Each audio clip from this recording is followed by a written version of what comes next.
Microbes are responsible for creating some of our most enjoyable food products, such as cheese, bread, yogurt, and of course, beer.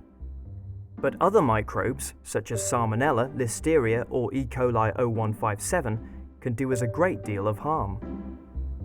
In the UK alone, there are more than 10 million cases of gastroenteritis each year, a concoction of symptoms such as nausea, vomiting, diarrhea, and stomach pain caused by eating and drinking food contaminated by microbes.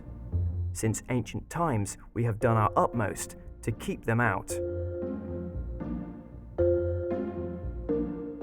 If you leave fresh food lying around, one of the first things that happens is that microbes land on it, and they start to deteriorate the food over time. And one of the worst things they can do is start to produce toxins that can be poisonous to anyone eating that food. And the ancients discovered a very, very long time ago that one way to stop this is to try and preserve food. They used a variety of methods, such as salting, drying, icing, pickling, smoking, and fermentation for beer, cheese, and bread, all of which we still use today. You can deny microbes water by turning the food very sugary, for example, making jam. Or we can put salt on our food, and that's why people used to salt meat in the days before refrigerators to stop microbes from growing. One of the characteristics of microbes is that they're very sensitive to temperature. Many of them don't like cold temperatures, many of them don't like hot temperatures.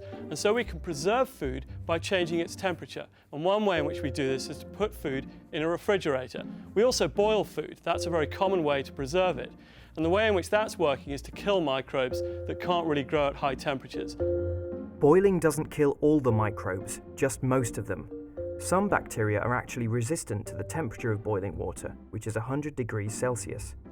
To get rid of them, you need to raise the temperature to about 121 degrees, but you can only do this by heating water under pressure.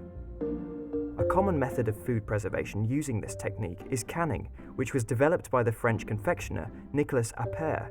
In the 1790s, Appert began experimenting with ways to preserve foodstuffs, succeeding with soups, vegetables, juices, dairy products, jellies, jams, and syrups. He placed the food in glass jars, sealed them with cork and sealing wax, and placed them in boiling water.